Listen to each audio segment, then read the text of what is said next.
before screenwriting kind of like launched my career. I got my agent from that course. She was actually the first and only agent I've ever met with. When I signed with Julia, a few months later, she was just like, oh yeah, sex education team want to meet with you. I was like, what? Queenie I got the following year, and I'd read the book, but yeah, didn't know they were adapting it for TV. You interview on Wednesday, get confirmation on Friday, do the room, and then you start on Monday. Quite a seamless process, to be honest, with Crongton, because Archie done such a good job like kind of creating the world, and the characters were so clear. You can sort of be wild and like wacky, so I really enjoyed writing my episode. How do you break into the creative industry?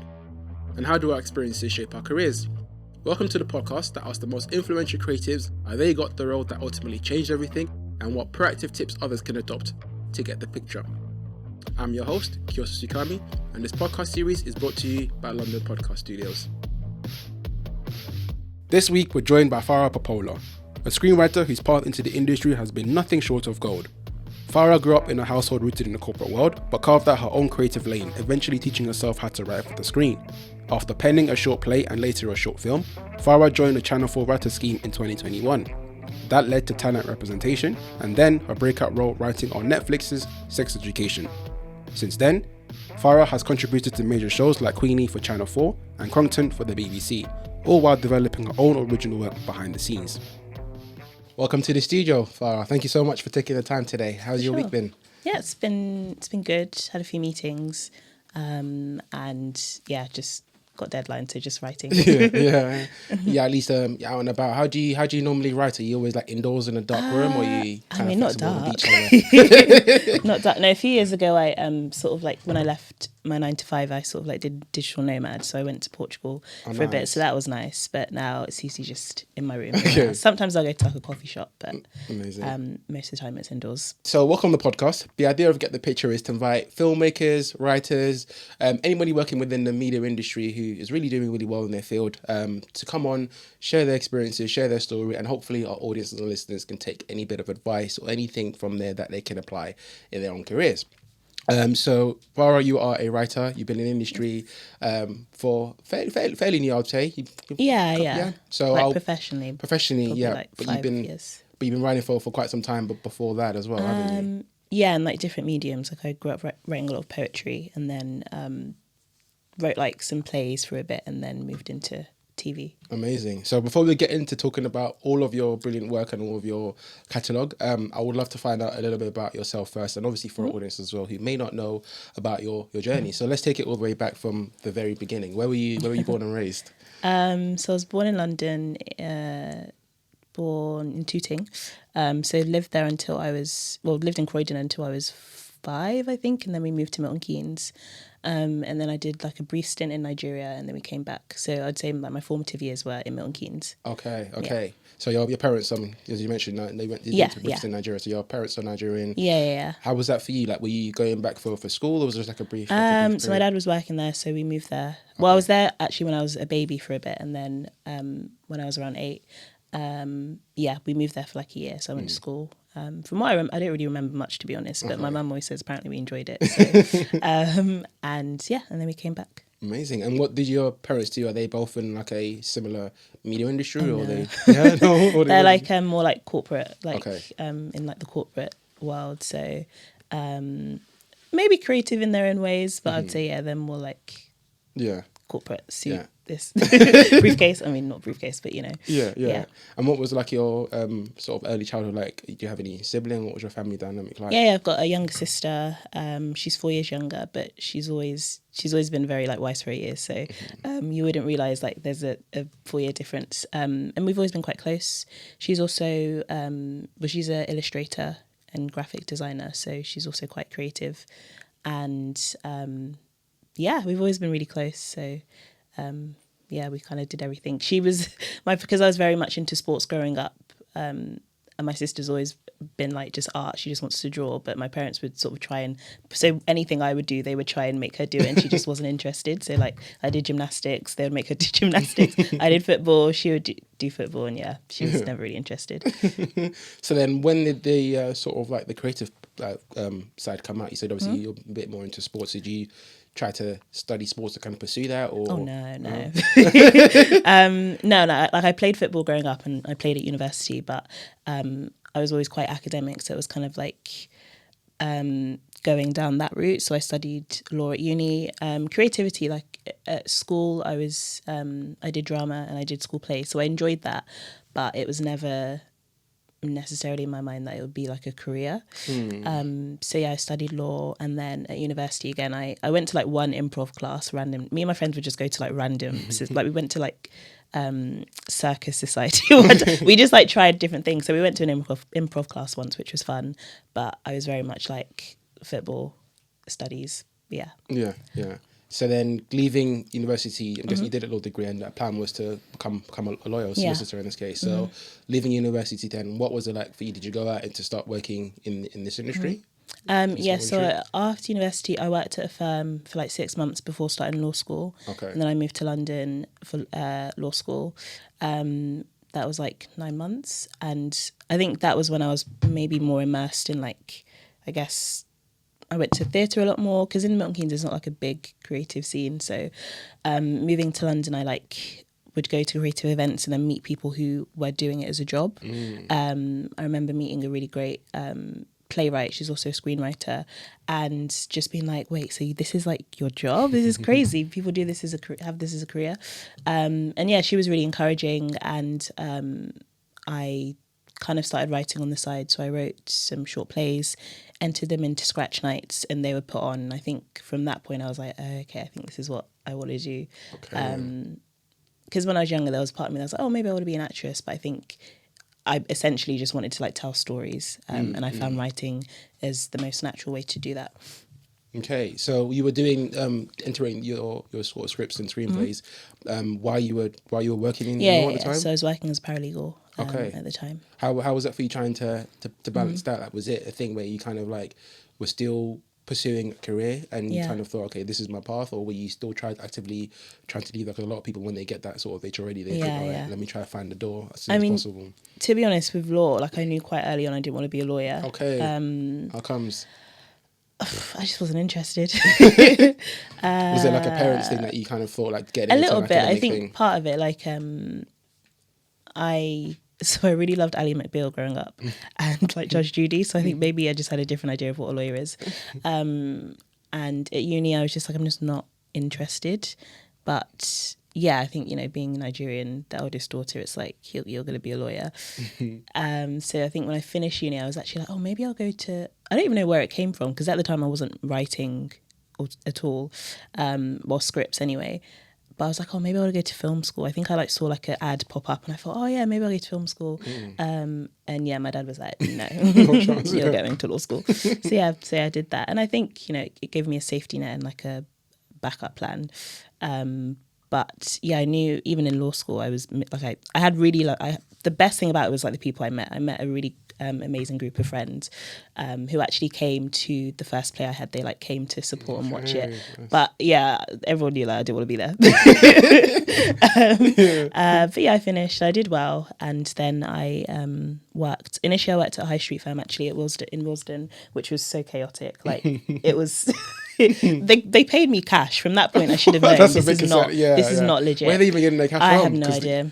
Yeah, like clients were not paying. I don't know what was going on. But then after that, I moved into like a corporate firm, and yeah, that's I guess when my like legal career started. But again, I knew it kind of wasn't for me, because you see people there, even if they don't love it, like I just felt like I didn't. This isn't it. This can't be it for me. Like the partner I was working for, he had been there for like 30, just years and years, and I was like, that literally sounds like hell. Yeah. Like you can't see yourself in that position. No, and again, I met like really great people there who I'm still in touch with, but I just knew like this isn't for me. Yeah.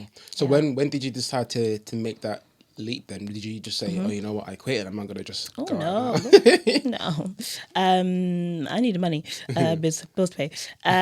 So again, I was writing, so I was doing short plays, wrote short films, like tried to apply for funding, got absolutely no funding. So we made a producer I worked closely with, we like made a short ourselves. And again, I wasn't making any money. I think I did like a few scenes for actors, like showreel scenes. So I got a bit of money from that, but I wasn't like making money to actually sustain myself. And then and then COVID happened, and I actually left my job, not necessarily to even pursue writing full time. It was just because it was a very toxic work environment. So I left that job, had a bit of time because COVID happened. So then I just really like went full on and just sort of studied, because I hadn't had any training. So I would just like study how to write scripts and how to write TV scripts, how to write film scripts, and wrote a few scripts over that period before starting a new job, which was remote, still paralegal, but like remote. So it was, I had a lot more flexibility because my previous job was litigation. It was very full on. It was hard to find time to write as well. So in 2020? Yes, 2020, around September time, one of my friends growing up was like, oh, you should talk to my sister who's a screenwriter. And I spoke to her, and she'd done this scheme called For Screenwriting, which Channel 4 do every year. It's run by Philip Shelley, who I like to call like the godfather of the industry. Like he's had his hand over like so many careers. He's great. So I applied for that. And with that course, you need either a TV script, film script, or a long full length play, and I didn't have any of those. All I had was like short form stuff. So I was like, okay, I need to write a TV script. So I wrote a TV script. It was very like, I don't recommend anyone to do what I did. It was very last minute, and I just sort of literally like first draft just sent it off. And and then I got onto that course. I had an interview, and then a few days after that they were like, yeah, you've got selected. So that was at the end of 2020. Wow, yeah. And then it started that January.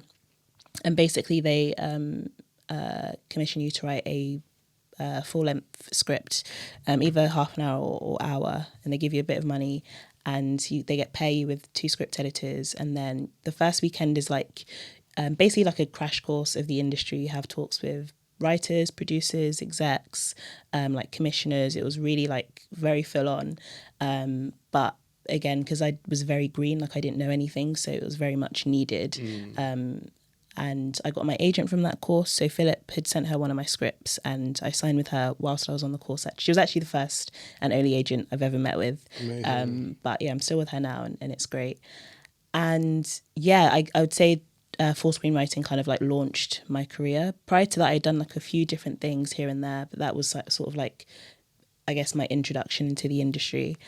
So yeah, I wrote my script on that, and that's sort of been like my calling card script, and like most of the jobs I've got today has been that script that I wrote on For Screenwriting. And yeah, after that I did sex education. I literally like went straight into the room for sex ed straight after. What was the script that you wrote that got you onto?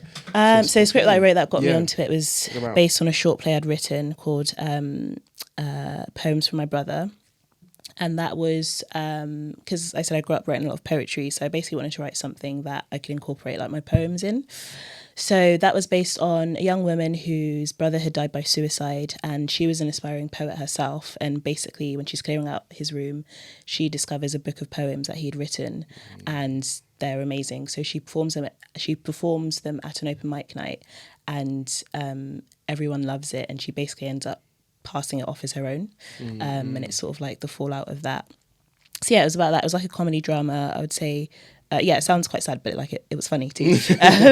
And yeah, that got me onto the course. That's amazing. Yeah. So then segueing straight into from For Screenwriting, getting an agent, and then you said your first project off at the gate was sex education, which is an amazing achievement. Do you mind maybe telling me a little bit of context? Obviously, I know you mentioned that your agent put you forward for that, but what was the process like for you? Obviously, being, like I said, you're very green into this at the moment. Were you worried? Were you nervous? Were you excited? Like what was what was going through your mind, and what was the process? So when I signed with Julia, because again it was quite early on, like I pretty much just started the course. I was just like, gonna sign with you, but I don't want you to like put me up for anything because I'm scared. And Julia being Julia didn't listen clearly. So a few months later, she was just like, oh yeah, sex education team want to meet with you. And I was like, what? Like I was so confused. And I think I assumed it, I don't know, I think I just thought, oh, maybe like for an assistant job or like something a lot more junior. I didn't assume it was like for a writer position. But yeah, they wanted to. So I think I had 2 or 3 interviews. And again, I didn't know even what to expect from an interview because I was like, do I wear a suit? No, 'cause I mean, it was again, this is all during lockdown, so it was over Zoom. But like, obviously, coming from a more corporate world where like, you know, they're just the way you conduct yourself. And the year before that, I had like I did another sort of initiative and had a few generals off that, which were never described as generals. They're sort of oh, let's have a chat or like meet for a coffee. So I'm again like, okay, what's like the vibe? What's the vibe? But so yeah, my interview, it was really chill, to be honest. It was sort of like getting to know me, and I think I had to pitch a few ideas I had for the characters in the season as well. And yeah, and I got the job. Amazing. Yeah. And what was the actual like experience itself like? Like the writers room. The writers, yeah. So you mentioned you did a writers room, and you actually got to write an episode as well. So do you want to tell us a little bit about how some of how writers room work, and obviously how eventually you got to write an episode? Yeah. So the writers room was there were 8 of us, 8 writers, including Laurie, and then the script editor and story producer. And it's basically like Laurie, who created Sex Education, always describes it as like a long dinner party, because it was 5 weeks long, and you're basically like just talking. So you spend the entire day talking about the characters, the world. So the first few weeks is sort of a bit, I guess, a bit more vague in that you're sort of like throwing ideas around, and then like the last like 3 weeks or so is when you're sort of beating things out, putting things on the board, sort of mapping out episodes. But yeah, the first sort of few weeks is like, okay, this could happen. This is the rough arc of this character. This is sort of the journey we want to take them on. But it was really good because, again, I was quite nervous because, again, I was very new. But with Sex Ed, they were quite good at giving new writers opportunities. So in the room, there were like a few of us that this was like our first job. So I didn't feel like too like, fish out of water. But yeah, it was a really like lovely group of people, people I still talk to today. Everyone was so open, so kind. So, because in rooms like they can be quite like, there's a level of vulnerability that's required, because you are sometimes like, you know, telling your secrets essentially to like strangers. So you kind of bond quite quickly. And yeah, like I laughed so hard in that room. But no, it's great. Like, I really enjoy writers' rooms, but it is surprisingly tiring. Like, when I first started doing like writers' rooms, I would never understand like, why am I so tired? But it's because your brain has to be engaged, like on constantly. It's not like at work, like, you know, you sort of you snooze off of it. You like, but that your brain needs to be engaged, and you need to like retain a lot of information. So it's like, okay, this thing that we're pitching now, how can this impact episode 2, and how can that then impact episode 8? So it's like a lot of information to be holding on to, whilst also now constantly generating ideas. So yeah, I find them exhausting. Like, every time I do a room, I'm just like, after it, no one talk to me. I just want to sleep. All your brain yeah, literally. So at the time then, did you leave your job then to do this Netflix thing? Or you're still working? Yeah. So at this point I was working, I'd started a new job maybe a year prior. That was the like more remote job, so I wasn't really going into the office, and I had a really lovely manager that basically let me use all my annual leave, and I think I even took some unpaid leave as well to do the room. So again, it was like a blessing from God that she was just very supportive. Because the boss I had prior to that, there was no way. He would have been like, bye, you are fired. So she let me do that. And but yeah, even after the room, I think at that point I knew I was getting an episode, but did I know? I think maybe they told me the episode I was getting, so I was writing the last episode. But to be fair, I didn't actually know how long it would be until I actually started writing my episode. So because of that, I held on to my job. I think eventually I did go part-time, but that was because I started getting other writers' rooms and other work.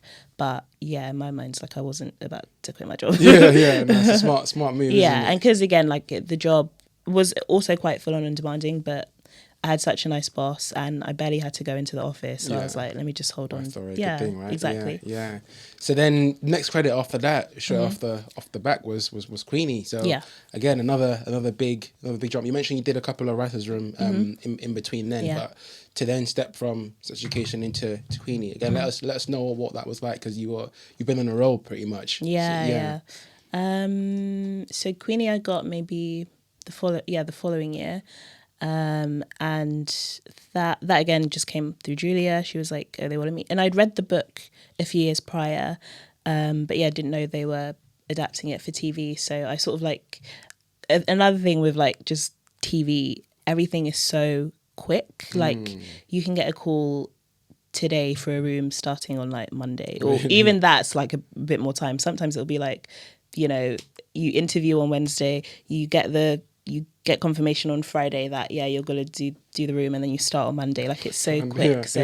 I think for this, I had the interview, and it was like starting maybe the following week, or even when I found out that they wanted to meet, like there was maybe like a day, 2 days, so I just like had to quickly like reread. I think I even got it on Audible, so I can just like listen to it, like refresh my memory. So I just listened to it on, like, you know, you can speed it up. So I just listened to it. And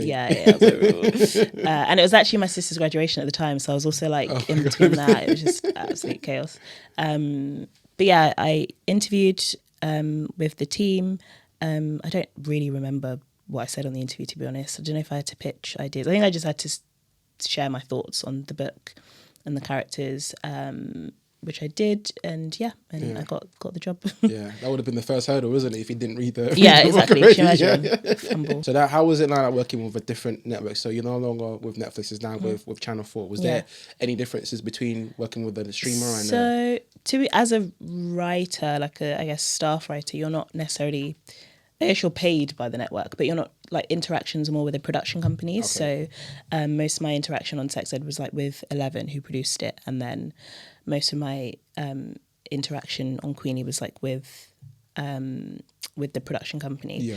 But to be fair, because I already had a relationship with Channel 4, so I think the first room we did was at their offices, so it was people I knew from full screenwriting. But typically you're not really having that much interaction with networks, to be honest, unless it's like your own project. But when you're on a show, not as much. And what was it like now, like obviously having your second gig now? At this point, did you say, okay, you know what, now I can actually quit my job, or were you still so right before Queenie, actually no, I think I'd handed in my notice. So I handed in my notice, and it was just a discussion with she sort of saw it coming. She was just like, I think it's time. And I was like, yeah.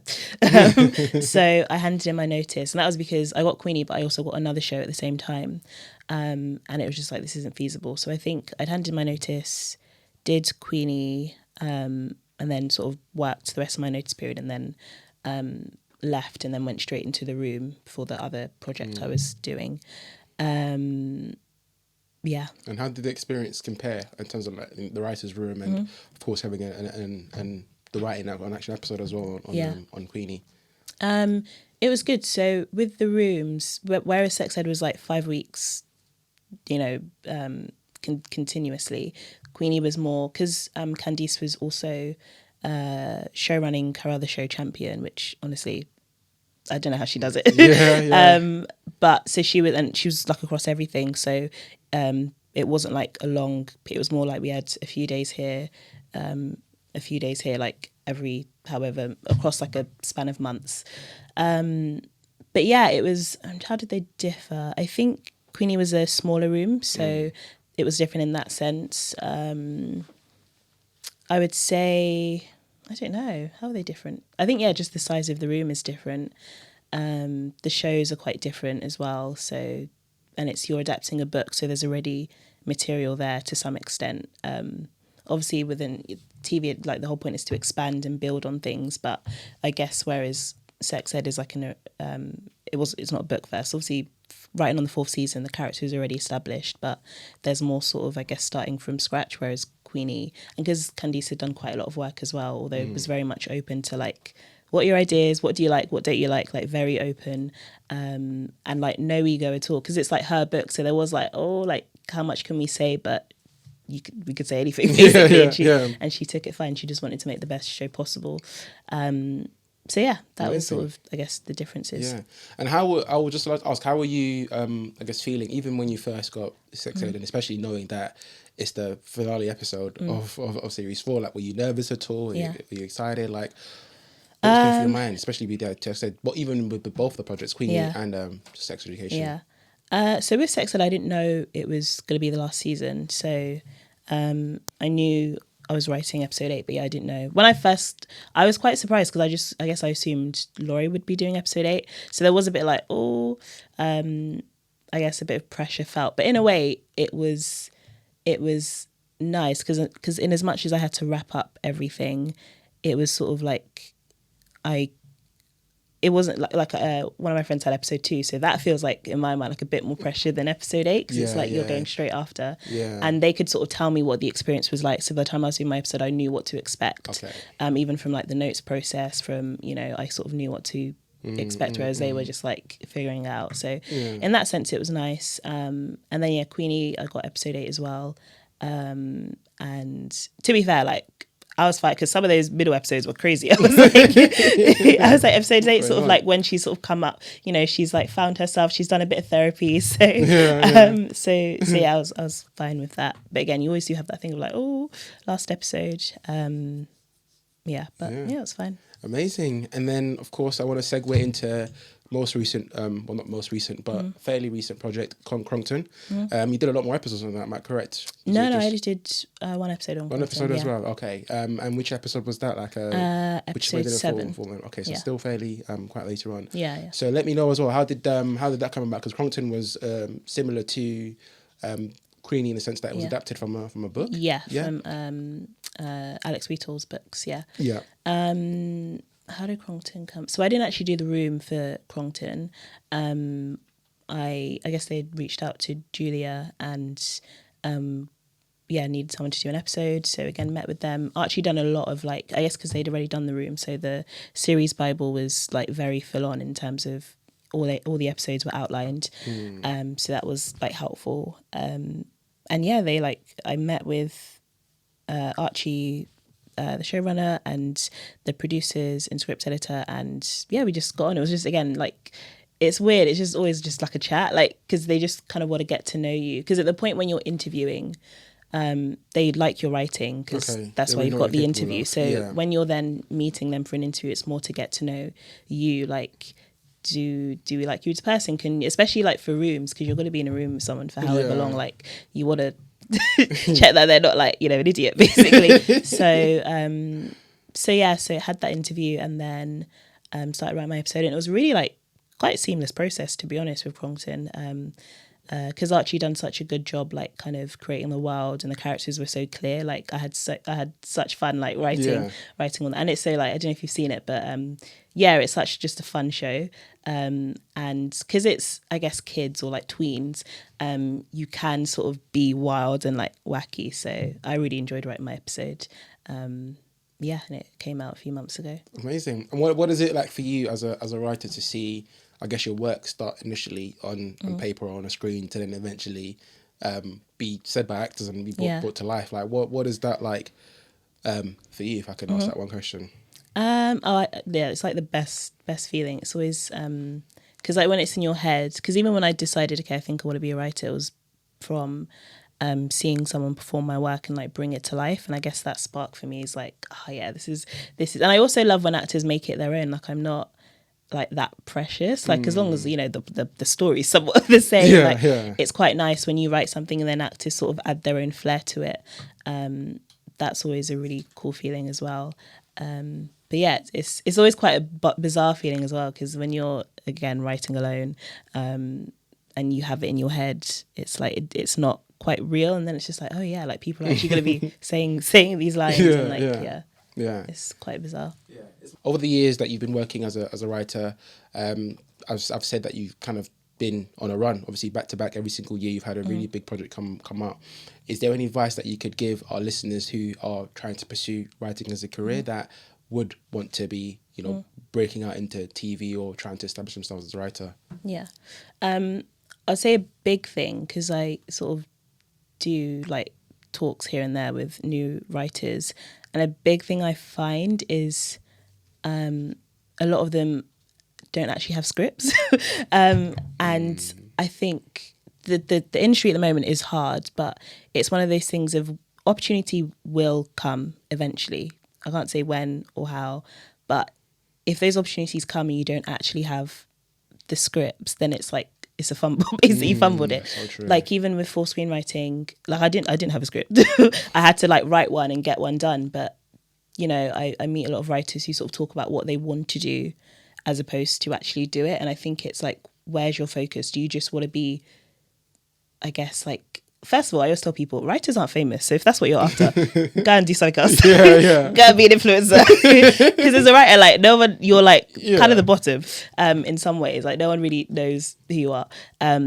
So it's like, if you want to write, first of all, write. Have scripts, have like a good set of samples. Because even for me, I remember when I still had short form stuff thinking, oh, I really want an agent. But all I had was like short films and short plays. What TV job are you going to get? Are you going to get with that? So I think that's like the first piece of advice. You know, we spoke briefly about writer's block. I think that's a big issue that people have. But I always think with writer's block, like what's underneath that, what is actually stopping you? Is it the idea that the script might not be good? Because really and truly, it probably won't be, but that's okay. You can then rewrite it, but you can't rewrite something that doesn't exist. So I'd say that's like the first bit of advice. And then secondly, I would say on the flip side of that, like I meet people who are a few people as well who are doing everything. They have the scripts, they have you know, they've made their own stuff, they're being really proactive and things aren't happening. And I would say don't be so hard on yourself, because like I said, specifically now, like I broke in a time where the climate was just different, specifically for like Black, you know, writers, creatives. Like there was a lot of opportunity because it was around, you know, George Floyd, may rest in peace. It was around that time. So for Black people, there was a demand, but now it's different. It's a lot harder. So I would just say to those people, like, just continue to be proactive, continue to think of like creative ways to make your own work. Like I had a general yesterday with a production company, and they were saying how even for them, like an established company, it's hard for them to sell their show. So they're having to make podcasts of the show and then pitching that as a TV series. Wow. So it's like it's hard for everyone at the moment. So for those people who are doing all the things, but it's still not struggling to break in, like, give yourself some grace. What other piece of advice? Collaboration, like, is key. I personally hate networking. I just think my personality isn't suited for it. Like I can't work a room to save my life.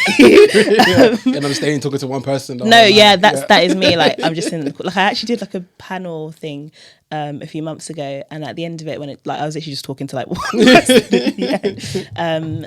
But I always found when I did go to those events, like that one person, like we would develop a friendship and then work together. Like the first play I did, really amazing actress piece, still friends to this day. She was in like most of the short plays I did. Piece was in it. Like really? you would find her in it. A producer who's no longer actually in the industry, but again we met at an event. Or I think I actually can't remember how we met. I think that's another thing. A lot of people that I'm friends with industry wise, I'm like, how did we actually meet? But yeah, so she like produced a lot of the sort of early work I was doing. A short that ended up on BBC iPlayer, Crown, that I did. That was through a friend of a friend was looking for a writer. I was like, oh yeah, I'm a writer. That leads to another piece of advice. Sorry, I'm going round in circles, but tell people what you do, because if people didn't know that I was a writer, they wouldn't know. Oh yeah, I know a writer. Yeah. So they were looking for a writer for a short, and yeah, I ended up doing that. Long story short, but we made that short with no money. It was shot on an iPhone, and then it ended up on BBC iPlayer just because someone else I'd met who I told, oh yeah, I'm making this short with some friends, was looking for shorts who worked at BBC. Crazy. And I was like, oh yeah, here we go, we've got some. So they ended up licensing it, and this short that we made for no money, we got quite a bit of money for that, and it was on iPlayer for a year. So like, tell people what you do, be open, collaborate, like, be open to do different things as well. Like I remember randomly, because a few of the things I'd done was on Your Cinema, and they were looking for Pierre, who runs it, was just like randomly like, oh yeah, like, are you free? I need someone to like hold the boom. I was like, I had no idea what that was, but sure. And that was like an opportunity. I was awful. Like, I'm sure it was always like, I have no arm strength at all. But that was an opportunity to like see actors perform and like see like, seeing something being made, like just an opportunity to be on set. So I think be open, be collaborative. Don't be so like precious about, oh my gosh, it's a script and and everyone's going to steal my ideas. There's nothing new under the sun. Like, no one's, I mean, people can try and steal your idea, but because it's not coming from you, it will ultimately be different. So yeah, those are things. I don't know if that was coherent at all. Yeah, no, that definitely made a lot of sense, and thank you so much for sharing all that advice. I do have one final question that I want to ask you, which could be slightly similar, but more in line with maybe your process. Obviously, being a self-taught writer, you mentioned earlier on in the interview that you just read scripts and just looked at other shows, other things. So, any advice or anything that, not necessarily any advice, because you've given us quite plenty. I think more about anything you can share about your process that maybe other people can look at and say, oh, okay, you know what, Thara does that, so maybe when I go off and write now, maybe let me try and nick a little bit of that little skill that she's got there. So in terms of like learning to like how I taught myself, it's basically from just like studying scripts. So if there was like a script, like with the first script I wrote, I was like, okay, it's sort of like, I think it's going to be like a Fleabag vibe, like a 30-minute comedy drama. So I basically found the Fleabag script and just like copied it essentially in terms of the structure. I was like, okay, on page 5, this happens. So my script's on page 5, this thing needs to happen. On page 10, this reveal happens. So on my on my script, page 10, this is going to happen. So that's sort of how and obviously it was different in terms of the story was different, my voice is different, but in terms of the structure, because again, like I said earlier, nothing's new under the sun. Like stories have like a set structure.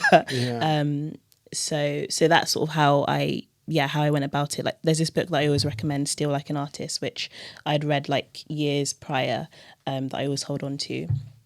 So and then I did read some books, but I didn't retain any information.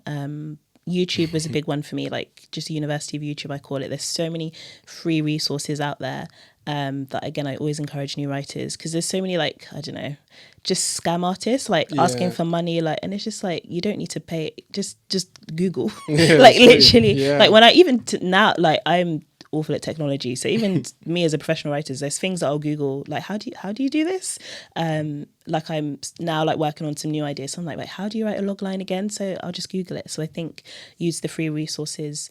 So yeah, that's sort of it for me. Like I'm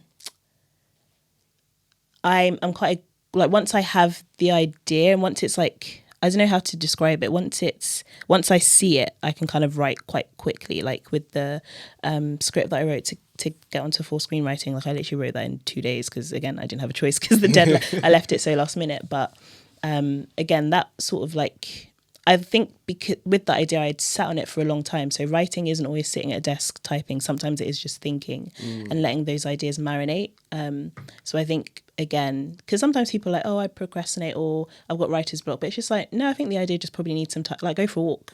I think the idea just needs some time to like marinate. Like, so just go for a walk, think about it. And then it's like when that thing clicks, it's like, you know, you're good. You're good to go. Again, don't be precious. Like, get feedback from people, be open to people's feedback as well. Obviously, you know, trusted people. But yeah, I think that's, I guess, amazing process. So we're going to the very fun part of the podcast now. So we're going to play a little game. In this game, we're going to play you 5 clips. It's going to be blurred, and you're only going to have the audio to go off of. And these clips will be from films, TV shows, anything from popular culture that we think you'll be able to guess. And just from that alone, you have to just guess that from the sound. Okay. Cool. So bar is pretty low from the first series. I think the lowest score was 1. So as long as you score 1, you won't be looking at you and judging you. Okay, so, cool. How are you feeling? You ready to go? Yeah.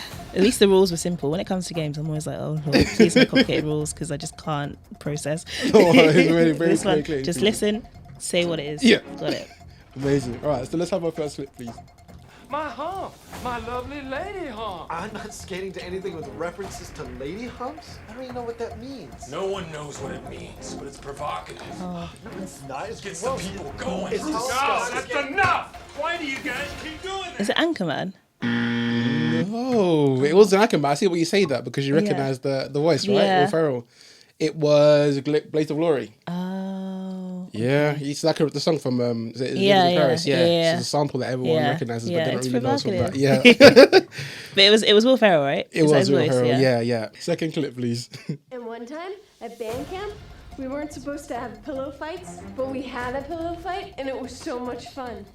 And this one time, we all lost our music, and we were supposed to play the song, but we didn't know Do I it. get a clue? So we just made it up, and we kept playing and playing, and the conductor didn't know what we were doing. Do I get a clue? It was so funny. Unfortunately, I'll give it away if I give this clue. Is this like well known? It is very well known. It's like a franchise as well. Big franchise. I learned. Literally have no idea. It's American Pie. Is that right? I never really watched those. Similar to Sex Ed. Like, Oh, is it? I never really watched American No, Pie. that's the thing, isn't it? Like, No. but yeah, it's just that's that one thing, isn't it? Everyone remembers Band Camp. Yeah. I think it was the very first one. Yeah. Because they made so many of them, nobody really keeps track of Yeah. of them.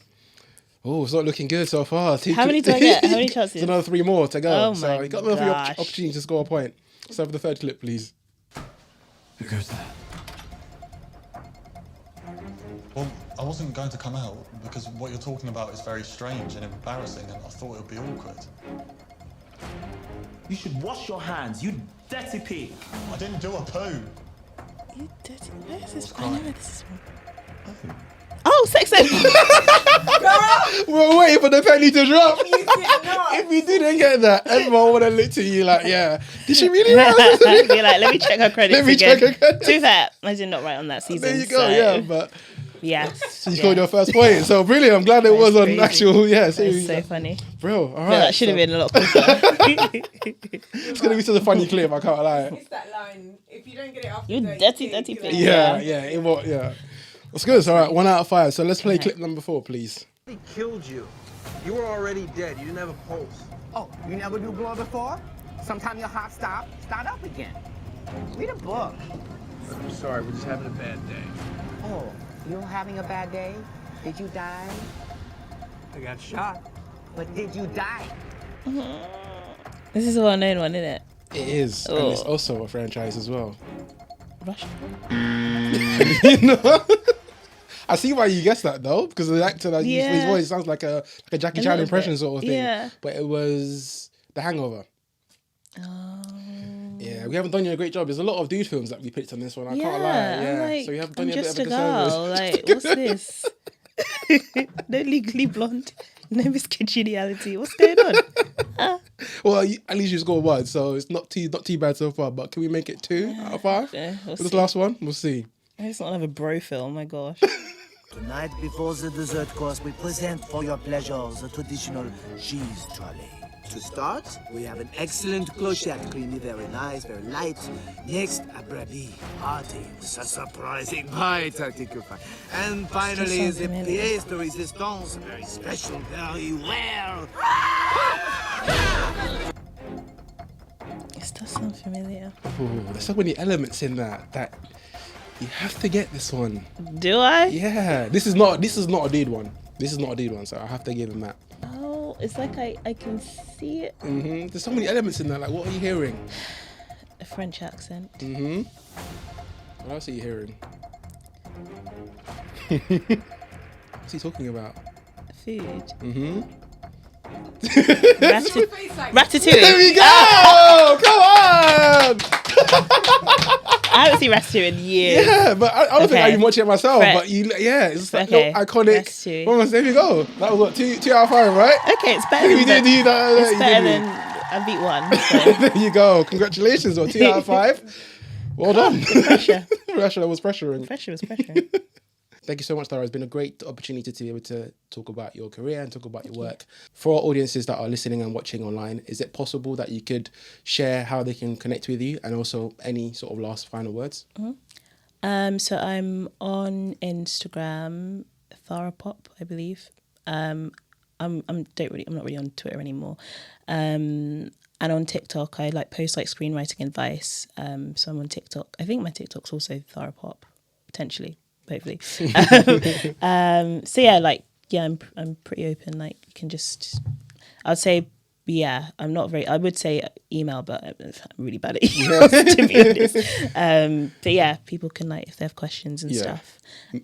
Maybe I'll ask you, like, looking forward to looking into the future, then I see that you've started a Black Women in Scripted initiative. Do you mind maybe telling us a little bit about that, and what was the reasons behind it, and of course just the outlook on the industry in general? Yeah, so that was started, when did we start? I think 2022, by myself, Cassandra, and Maddie. So Cassandra's a writer, producer, script editor, and Maddie's a executive producer at BBC Studios.